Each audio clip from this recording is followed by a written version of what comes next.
Assalamualaikum warahmatullahi wabarakatuh. Salam buat rekan-rekan diskusi hukum dimanapun berada di seluruh Indonesia. Alhamdulillah kita masih bisa silaturahim dan bisa bertemu kembali.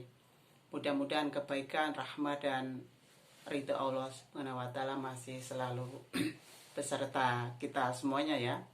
Kali ini dalam lanjutan kemarin tentunya dalam program berita terupdate. Tentunya masih menyikapi ini ya, berkaitan dengan keputusan Presiden Jokowi berkaitan dengan perpanjangan PPKM darurat itu kan. Kalau kita ketahui kemarin memang 20 Juli berakhir ya. Kita tunggu-tunggu kemudian masyarakat menunggu, akhirnya diumumkan juga itu kan oleh Presiden Jokowi. Cuma sebelumnya itu kan didahului dengan sebuah ya drama dari sebuah kekacauan sistem kabinet itu ya. Kenapa salah satu Kemenko-nya Pak Muhadjir kemudian seolah-olah dianggap keceplosan, sudah memberikan klarifikasi kepada Sekap. Apakah akan ada klarifikasi publik lagi, apakah benar sampai tanggal 31 Juli. Kemudian akhirnya Pak LBP, kemudian Kementerian BUMN akhirnya juga minta maaf ke publik karena secara tidak langsung Presiden Jokowi menyentil atau memberikan peringatan atau warning secara soft gitu kan.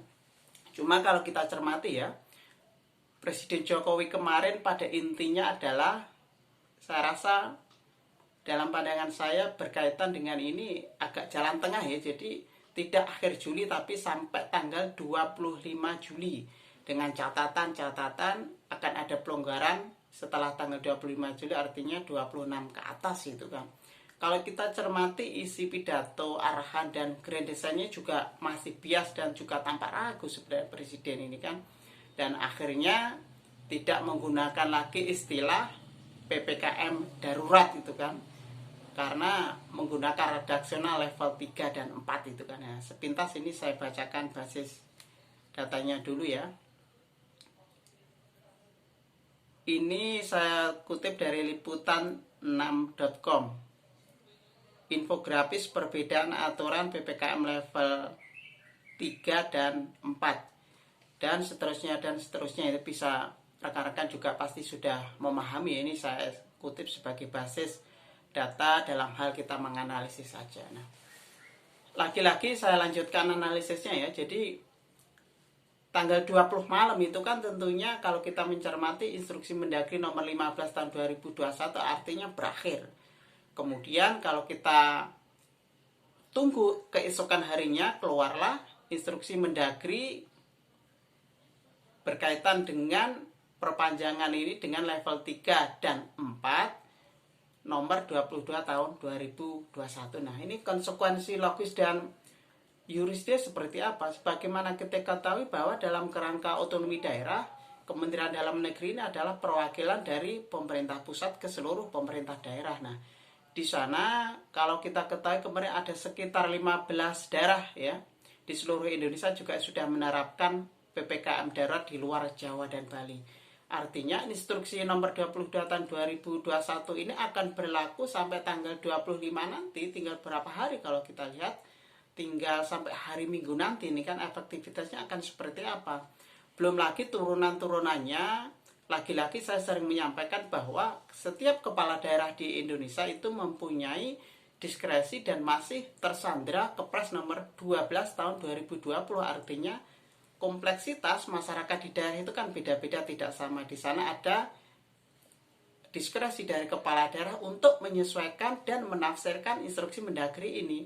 Bisa melalui peraturan gubernur, bisa melalui keputusan gubernur. Nah, ini efektivitasnya akan seperti apa nanti itu kan.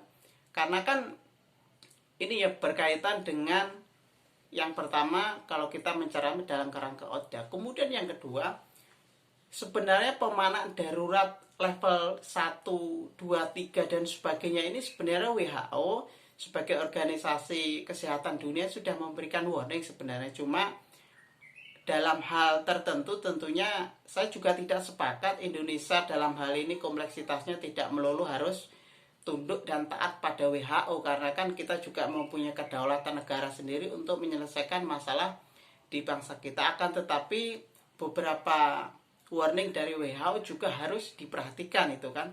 Akhirnya mungkin darurat itu dianggap menakut-nakuti masyarakat khususnya menengah ke bawah, akhirnya diganti level 3 dan 4 itu kan. Nah, dalam hal ini pergantian istilah ini lagi-lagi bagi pengambil kebijakan mungkin tidak ambil pusing ya, karena kan ya sudah, ini norma hukum aturan sebenarnya, cuma di dalam masyarakat kan kita ketahui latar belakang dan juga backgroundnya juga beda-beda. Jangan sampai pergantian istilah ini cuma membuat bingung masyarakat saja.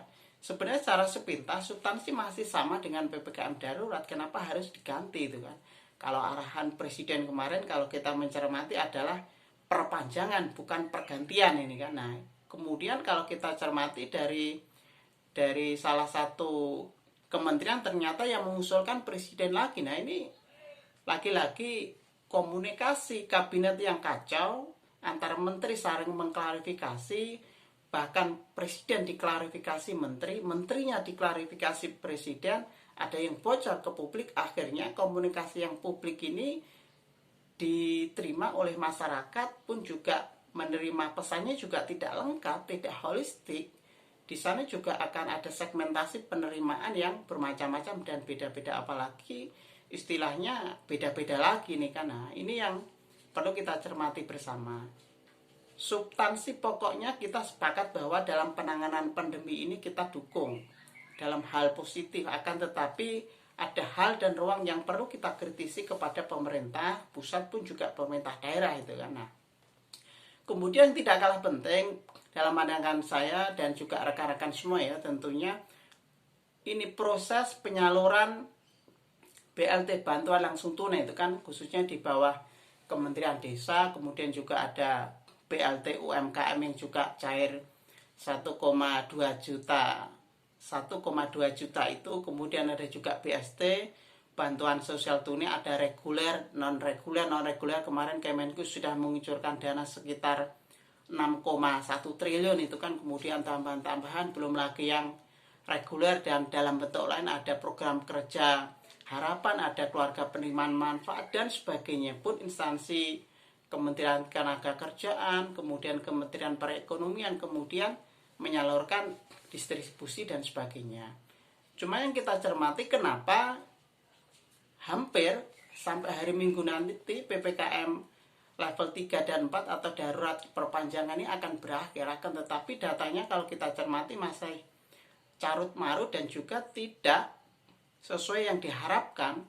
Ada yang seharusnya mendapatkan bantuan tetapi tidak pun sebaliknya. Ini harus dicermati oleh pemerintah pusat, koordinasi dengan pemerintah daerah, Forkompimda di sana, TNI Polri pun juga pendekatannya harus humanis juga, harus sampai, jangan sampai PPKM sudah selesai kemudian saluran bantuan baru sampai kepada masyarakat menengah ke bawah yang sejak tanggal 3 Juli kemarin sudah banyak dirugikan ini. Karena ini saja kita kawal bersama nanti kelanjutannya seperti apa, apakah akan ada istilah ganti lagi, kemudian apakah ada level 4, setelah 4 ya apakah ada 5 dan 6, ataukah ada perubahan menunggu perintah dari WHO ataupun kita mempunyai kebijakan sendiri. Ini harapannya tentunya pada intinya kebijakan apapun yang dikeluarkan pemerintah, masyarakat menengah khususnya di sana bantuannya turun, tidak mandek di tengah ataupun di atas itu, karena di sana harus sampai di sana.